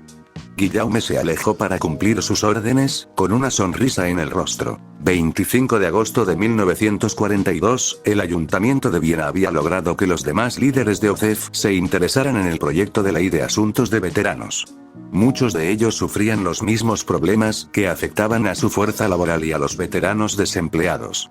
Este proyecto de ley abordaría ambos problemas a la vez. Matar dos pájaros de un tiro. Miré de reojo a mi séquito, sentados en sillas detrás de mí. Maciej Mostiki, Isvan Rona y Jan Benes también habían venido, pues conocían mejor la administración regional de los antiguos países que yo. Se encargarían de los asuntos de sus veteranos allí para agilizar el proceso burocrático y permitirles asistir a las reuniones de la UCEF, ya que técnicamente solo tenían escaños electorales. Creé un cargo de gobernador para que me ayudaran a administrar las regiones recién anexadas. Creé 5 puestos para quienes me asistirían en la administración de las 5 regiones principales de Germania: Germania propia, Osterri, Checoslovaquia, Hungría y Pulska. Yo personalmente administré Germania propia, mientras que Osterri se lo encargué a Hitler, ya que conocía la región y me era fervientemente leal. Cada gobernador tendría la facultad administrativa para gestionar los asuntos de su propia región, y me informaría de cualquier asunto de gran importancia o que no pudiera gestionar apenas. Ayer había elegido a mis gobernadores, así que solo el tiempo diría si mi decisión de delegar de esta manera reduciría significativamente mi carga de trabajo. Además de los 3 antiguos líderes de los antiguos estados imperiales, Hitler obviamente también estaba aquí, como gobernador de Osterri. A pesar de ser gobernador ahora, al parecer seguía horneando sus propios pasteles en su restaurante, porque pude ver restos de harina en sus manos. Debió de haber corrido hasta aquí. Zetour, como mi ministro de Asuntos Exteriores, estuvo presente. Aportaría su vasta experiencia y conocimiento en materia militar, histórica y de relaciones exteriores como mi secretaria. Elia también estaba aquí. Y también Ludwig, con quien ya me he acostumbrado lo suficiente como para llamarlo por su nombre. Estaba aquí para observar y aprender cómo gestiono los asuntos de OCEF. Me quedé mirando con recelo cuando Ludwig empezó a susurrarle algo a Elia. ¿Era solo yo o últimamente estaban demasiado unidos? Incluso sus asientos estaban más juntos. En fin, no era asunto mío. A todos, anuncié.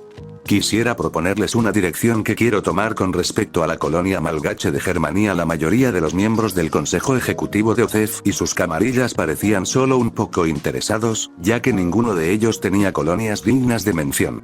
Solo Luigi Falasca estaba absorto en la atención, pues Hildoa tenía reivindicaciones sobre Libia, Eritrea, Somalia e incluso una concesión china en Tianjin. A diferencia de la Italia de mi mundo, Hildoa nunca lanzó una invasión de Etiopía. La economía malgache es francamente subdesarrollada y agraria. Tiene una población de más de 4 millones de habitantes, pero no realiza exportaciones significativas. Pretendo fortalecer su economía e infraestructura, así como establecer la industria ligera y el turismo. Después, fomentaré la buena voluntad y estableceré un gobierno colonial, dirigido principalmente por malgaches. Una vez que Madagascar se haya recuperado y pueda empezar a exportar a los países vecinos, convocaré un referéndum para su independencia. Mi última frase causó revuelo en la asamblea. Debe parecerles absurdo que Germania invirtiera tanto en una colonia, solo para dejarla marchar. ¿Dejarás ir a Madagascar así como así?, preguntó Falasca, incrédula. No es gratis. Voy a solicitar el derecho a establecer una base militar allí. Servirá como un valioso depósito de suministros y nos dará presencia militar en África Oriental y el Océano Baratián. También pretendo reducir las barreras comerciales entre nosotros y los malgaches, como la eliminación de aranceles, y supongo que quieres que Hildoa adopte un enfoque similar con sus propias colonias en el continente sur, dijo Falasca. Sí. Me temo que eso no es posible para Hildoa.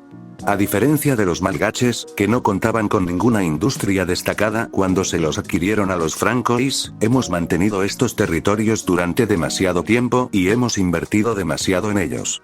Además, tenemos muchos empresarios y más de 100.000 hildoanos viviendo en esas colonias. No podemos simplemente ordenarles que abandonen sus hogares y negocios. Y reembolsarlos estaría fuera de nuestro presupuesto. Todos esos problemas que mencionó me parecieron ciertos. De hecho, parte de la razón por la que pude retirarme de Madagascar con tanta facilidad es porque Germania apenas lleva más de un año con la colonia, ya que los germanianos se han establecido allí. Mientras tanto, Hildoa ha sido dueña de sus colonias durante años, incluso décadas. Probablemente vivían allí personas de ascendencia hildoana que nunca han pisado Hildoa. Primero, analicemos la rentabilidad de sus colonias. Señor Falasca, su colonia más antigua es Eritrea, ¿verdad? Sí, lo tenemos desde la década de 1880. Ha sido muy rentable. Durante los primeros 30 años de su gobierno de esa colonia, ¿cuántas rebeliones, revueltas o movimientos independentistas tuvo que afrontar? Pregunté. Falasca se dirigió a su ministro de Asuntos Exteriores para que respondiera por él. Solo 2 rebeliones, ambas rápidamente sofocadas por nuestros militares, dijo el anciano calvo. ¿Y qué hay de los últimos 30 años? Interrogación de cierre. 8 rebeliones abiertas, 12 revueltas y 3 grandes movimientos independentistas, ambos en el este. El hombre admitió con sinceridad. Era impresionante que memorizara esos datos. ¿Y habéis conseguido someterlos a todos? No, no lo hemos hecho. Sigue habiendo una rebelión en Keren y el movimiento independentista en Asmara sigue con fuerza. Casi demasiado sincero, como si nos estuviera pidiendo ayuda. Zetour, que estaba detrás de mí, habló. Y, por favor, dígame, ¿qué nos puede contar del líder del movimiento independentista? Lo hemos identificado como Adonai Amato, de padre hildoano y madre eritrea. Nació y creció en Eritrea, pero se mudó a Hildoa para estudiar. Regresó a Eritrea después de la Primera Gran Guerra. Un par de años después, impulsó su movimiento independentista, basado en la autodeterminación y el nacionalismo que prevalecían en Europa en aquella época. Ya basta de hablar de él. Supongo que también habrá movimientos independentistas en sus otras colonias, continuó Zetour. Sí, tenemos. unas cuantas colonias aquí y allá y supongo que sus líderes tienen historias similares a las de Adonai Amato. Nativos que estudiaron en Europa y trajeron consigo ideas de identidad nacional y autodeterminación tras la Primera Gran Guerra. ¿Correcto? Sí, tiene razón. Más de la mitad se han educado en Europa. Otros tienen allegados que se educaron en Europa. Confirmó su homólogo hildoano, y todos estos levantamientos requieren el uso de sus fuerzas armadas, lo que aumenta su carga administrativa y el costo operativo. Preguntó Zetour. Sí. Bien, entonces dime esto. Si consideras tus colonias como un negocio, ¿cuál fue tu margen de ganancia del último año? Indagó Zetour. Alrededor del 14%, según el informe del año pasado. Una disminución del 3% en comparación con el año anterior. En 1932, el margen de beneficio era del 39%. En 1912, el margen de beneficio rondaba el 50%. El ministro de Asuntos Exteriores de Ildefonso nos estaba dando deliberadamente más información de la que le pedíamos. Parecía que compartía mi opinión de renunciar a las colonias de Ildefonso, a pesar de que no era lo que Falasca quería, como puede ver, señor. Falasca, dije. Las ganancias obtenidas de sus colonias han ido disminuyendo con el tiempo. Al comienzo de la colonización, su margen de beneficio era alto, debido a su ligera carga administrativa y a la poca necesidad de mantener un ejército considerable para pacificar estas colonias. Sin embargo, después de la Primera Gran Guerra, los nativos que estudiaron en Europa trajeron consigo ideas de nacionalismo, patriotismo y autodeterminación nacional que han sido ampliamente debatidas en Europa. Respiré hondo. Propagaron estas ideas, uniendo a otros a sus movimientos independentistas, provocando disturbios y rebeliones.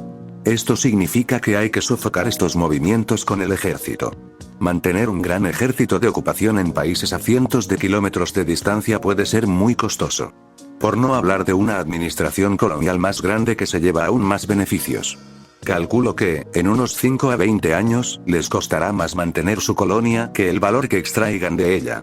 Si cultivan la buena voluntad con el tiempo, siendo menos agresivos con los movimientos independentistas y luego intentan instaurar un gobierno local que les sea favorable para establecer acuerdos ventajosos, obtendrán más beneficios de sus colonias en un futuro lejano.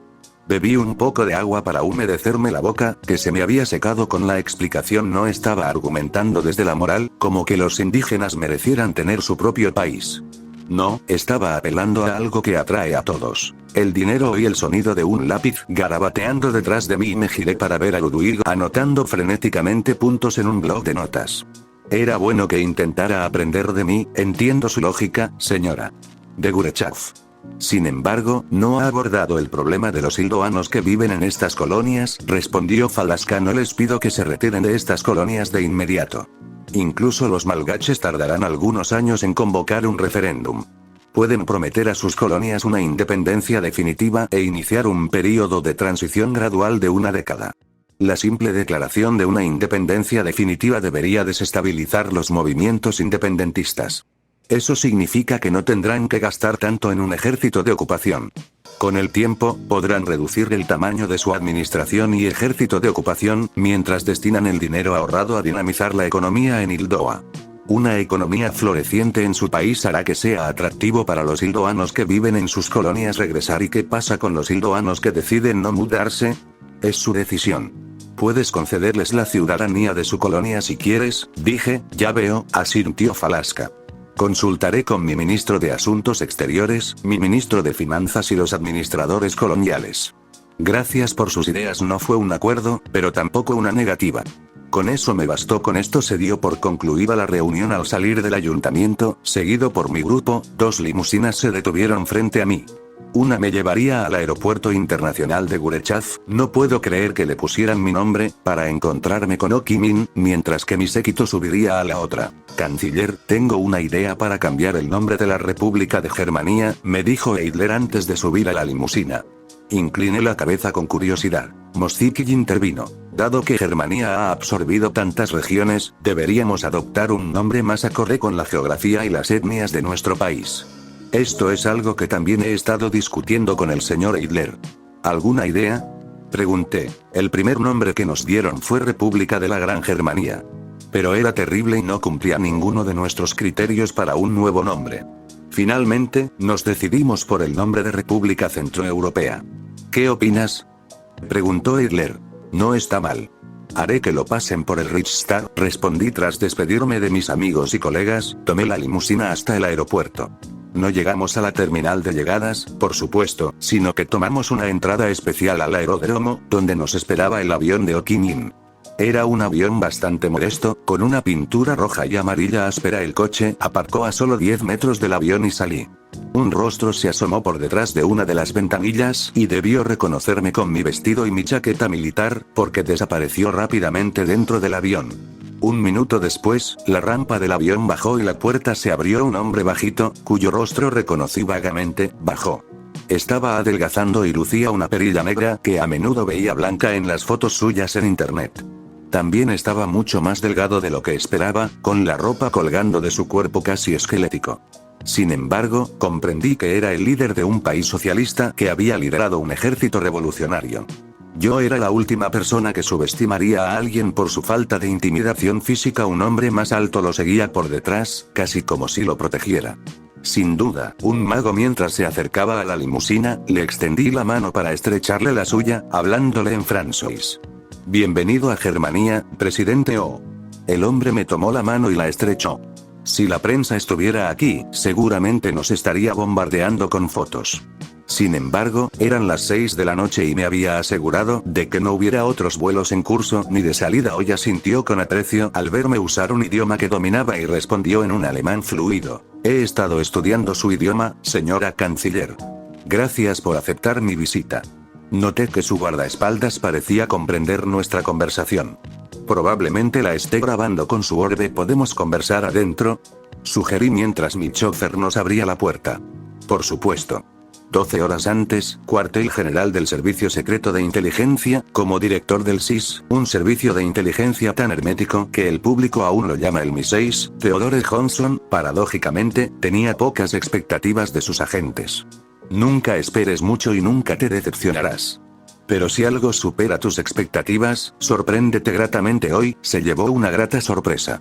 El agente Wax, bajo la falsa identidad de Guillaume, había conseguido convertirse en el secretario personal de Jim Beaumont.